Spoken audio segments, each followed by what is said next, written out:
They never feel like anything you do is enough. And you're wondering why. Well, one of the reasons is that they they want more out of you. It's probably not necessarily that they feel like you have so much to offer, but they just want to see what else you can do. They want to stretch their limits with you. And until you say no to them, they are going to continue to just be the way they are, not think that whatever you do is enough. And there's no ending to it, honestly, until you speak up. And even if you speak up, they will continue to do it. It's like they don't care about what you think. In the moment, whatever you do, it's all about them, pleasing them. And no matter what you do, you could literally become a billionaire or cure a disease around the world. But because you are, or that person is the way they are, there's nothing you can do about um, them not thinking anything you do is enough. You're probably not the only one that they think that what you do is not enough. There are probably select few people that the person just doesn't feel like anything they do is enough. So you shouldn't take that to heart. Another thing is they see themselves in you.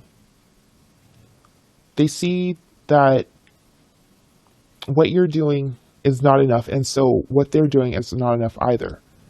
It's almost like they're feeding off of your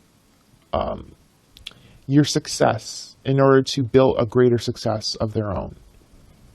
And in order to do that, you need to keep doing things that supports or that they can feed off of, if that makes sense. So for example, let's say you want to go back to school and you want to get a degree, but you're not sure if you can do it. So someone is helping you out with your homework, someone is tutoring you, someone is making sure that you have a place to live so you don't have to worry about paying bills and everything, but you still don't seem grateful to that person. And it's almost like you're throwing your frustration onto the person who wants to help you.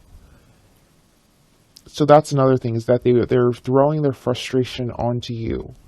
Not necessarily deliberately, but in a way that makes them feel like they can achieve more, if that makes sense. Because if they don't have a way to throw their frustration off on something or somebody especially, they won't have that extra space to grow, that extra space to want to strive to be better. And I'm not saying that's a good thing. I'm not saying that they should be able to throw their frustration on you, because that's not healthy. What I'm saying is that they need to find something or someone or something like a therapist maybe to be able to throw their frustration on, so that they can have open space in order to grow themselves. And whatever you do, no matter what you do, they're throwing their frustration on you. And so it doesn't seem like you're doing enough no matter what.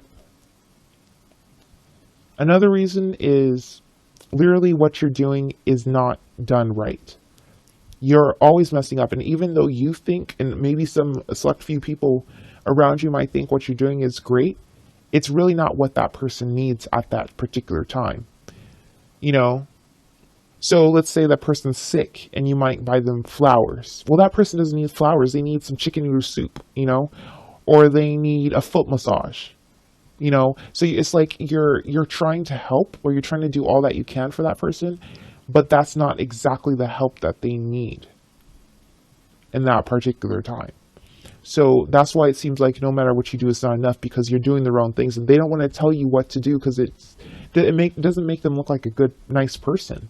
So they're just hoping that you one day figure out what they truly need so that you can offer it to them. The solution to that is ask them what they need. Instead of just assuming it, ask them. And if they're the first type of person where they just, no matter what you do, or they're throwing their frustration out on you, just stop trying to get their approval. Stop trying to please them, because they're just not going to be accepting.